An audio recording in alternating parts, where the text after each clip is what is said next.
Welcome to the December 10th episode of Trips and Traps. I'm Andy Serling, joined once again by Eric Donovan, and we're on the inner, and we're going to show some inner races, and we're going to try to find some races that highlight how inner races, how important the way they are run are, and how the brakes sometimes affect races. Yeah, it's very important on the inner track to brake cleanly and get good position after that. Try to save some ground.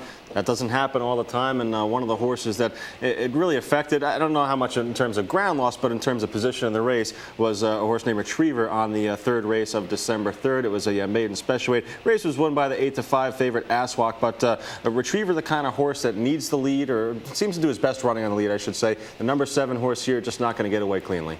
Yeah, his problems started at the beginning, but they happened throughout the race. But of course, the first thing is that Retriever, as you said, is a kind of need the lead type, theoretically, but certainly a speed horse. When he gets left like this, it allows the eventual winner of this race to get himself onto a clear lead and changes the total dynamics for that horse, and that's a walk, but also changes the dynamics of the race for every other horse. Yeah, absolutely. I mean, Aswak able to walk around a clear lead here now. You're handicapping the race. You're thinking that Retriever is going to be out there on the front end with Aswak, and it might set up for a horse to come from a little bit off the pace. That just doesn't happen here, and you see Retriever still kind of reserved toward the back of the pack at this spot. Right, but also what happens is Pitched Perfectly is forced into a chasing role on the outside, and Cellar Dweller, a Paranac horse who's now between horses, who was on the inside and didn't show any speed, he's rushed up by rider Kyle Branch in this race and rushed up precipitously, and part of it is there's nothing he can really do because, of course, a walk is getting away with Murr in the front end, even though the first quarter was a reasonably fast one, but Pitched Perfectly, I feel like, was the one that was compromised the most by the dynamics. Sure, and you're going to see coming through the stretch, you're going to see Pitched Perfectly run just a kind of a weird race here. It just seems like at the top of the stretch, mid-stretch, he's going to get nothing. He comes back on at the end and finishes up well. So just a kind of an odd race for Pitched Perfect. He's kind of running in spots here a little bit. We see Retriever come through on the inside now of horses, the number 7 horse in the red silks, and going to have to steady at least a little bit there, and then coming through the stretch, he's going to have some more trouble again, where you're going to stop and slow it down just to make sure you get a good reference point as to where he is. You see Retriever there, you see Pitched Perfectly, and the winning move silks on the outside and third, and actually Cellar Dweller still running a good race in between horses here, but really you should be focusing on the 7 horse Retriever now, who's going to get some trouble here. Yeah, I mean, he steadied out badly there, which cost him position and ground, but also the manner in which this race was run, obviously Retriever had the most trouble, and had he broken cleanly, not only would he probably have done better and maybe even won the race, but the race would have been run in a completely different manner. Maybe if he breaks, he gets involved with it with a walk early, and maybe that allows Pitched Perfectly to get a perfect trip and win. As you can see, he just loses by a length, but also, Retriever was between horses and never able to get comfortable when he got out. This was a race where not only did horses have trouble, but as we said, the start, through no fault of anybody, completely alter the dynamics of the race. No, you're absolutely right. What do you do with horses like Pitched Perfectly and Cellar Dweller? You got to up their chances, I guess, a little bit for chasing? Well, it depends where they're posted. It depends how the track is playing. But certainly Pitched Perfectly, if he gets a decent trip, is probably going to win his next start. But at a short price, Retriever, if he's in a spot where he's going to get the lead, he's probably going to win his next start here. But I'll tell you something else. Aswak, the winner of this race, this is a horse I eagerly look to bet against. All right, we'll move on to our second race of the segment now. It's race number 9 from Wednesday, December 3rd. We're looking at a horse, the 7 horse in here, DVDV. We'll also take a look at the 5 Hot and Bothered a little bit here, but we're going to see the break and the 7 DVDV in kind of yellowish and black silks just outside the 3. Breaks cleanly, breaks with the rest of the pack in here, in a good position right here, but for some reason, Jock decides to steady out of a spot. You're going to see him drop back past the 3 a little bit, and even drop back past the number 5 Hot and Bothered.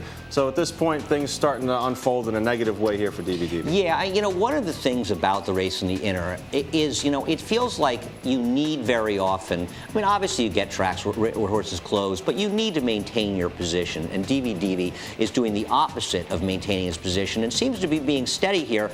I don't know why. Maybe the horse is a problem, but as you can see, the rider is virtually standing up on this horse, and we're going to switch to the head-on shot, the tower shot, and we're going to see the horse, and there he is outside of horses. I don't know what's going on, but it feels like he's sort of standing up on him almost with his back almost straight, as you'll see for a second here. There's nobody even really around him. He steadies him again. I don't know exactly what's going on. Maybe the horse is a problem. He ends up settling into the inside. He's the last horse on the pitch on the inside. Hot and Bothered, we're circling now, is right in front of him, and he'll have trouble in the middle of the stretch. Yeah, Hot and Bothered will try to have to switch out in the stretch, and going to have to steady a little bit as Irish Mama goes by the outside. Irish Mama, the eventual winner, and here you're going to see Hot and Bothered have to steady there, check there, move to the outside, and Hot and Bothered comes with a good finish here. Finishes 3rd in this race, beaten, I guess, It's about 6.5 lengths altogether. A side note to this race, kind of the weird race of how it unfolded. Irish Mama, a horse that we've seen go to lead in the past, open up clear leads and lose in the stretch. This time, Irish Mama comes from off the pace. So just a weird kind of race altogether. The race did collapse a little at the end, and that helped Hottenbottom, who saved ground. Overall, got a very good ride. As you could see there, also DVDV finishes 5th, and I think just misses 4th in this race, coming on towards the end. And I don't know what the problem the horse was, but regardless of that, the horse had real trouble during the race and lost position pretty much from start to finish, or at least start until the stretch. And DVDV was a big price in here. I think a 3rd career start. Now it's pretty dirtied up form. And listen, DVDV is no superstar, but the fields are probably not going to get a lot stronger in that category. And I think DVDV is one to watch down the road. And DVDV did go off 60-1 in that race. Came off a muddy track race the race before. Going to have that form dirtied up, as you said. So I think one to keep an eye on at a big price. Our final race of the first sequence here will be race number 8 on December 4th. We're taking a look at the 3-horse here. Pop Artist had his chances compromised coming out of the gate. Absolutely. This is a race that's dramatically affected by the start. And you can just sort of see he breaks a little bit slowly and then basically gets completely squeezed off here. And we're going to go back to the head-on. But the point about this was that what happened when Pop Artist got left in here is that Takarib, the 5-horse, Akira McLaughlin horse, even though he breaks a step slowly also, but he has no trouble. He's able to clear the lead. Well, Pop Artist, if you know him from his first start, has significant speed. Now, there he is at the back of the field. There's Takarib getting to the front. And this does 3 things. It eliminates Pop Artist from being able to win this race. It allows Takarib an easy trip to win the race, but also the 2nd place finisher, Fellow Crasher, is forced to chase outside in a much more slow-paced race and a tougher situation than he would have been had Pop Artist, who's rushing up now, broken cleanly. I absolutely agree with you 100% in here. Fellow Crasher is going to run a good race in here, get beat 1.25 by Takarib, but I think Pop Artist really runs the best race of all of them here. You see the move down the backstretch that he made. He continues this move around the turn. The jockey Jeffrey Sanchez very aggressive with him coming around the turn, making this 3-wide move. He's head-and-head with Fellow Crasher here, and Fellow Crasher understandably going to get the better of him in the stretch because of what happened early on in the race. Takarib, a lucky winner here, I think, in terms of being able to get away with the pace that he got away with. Had Pop Artist been able to break cleanly, be up on the lead, maybe Fellow Crasher wins the race. Yeah, I think Fellow Crasher might have won, and maybe not Pop Artist. Maybe they would have gotten involved. I do agree that Pop Artist ran the best race here, but Fellow Crasher also pushed out 4 wide into the turn in an uncomfortable position.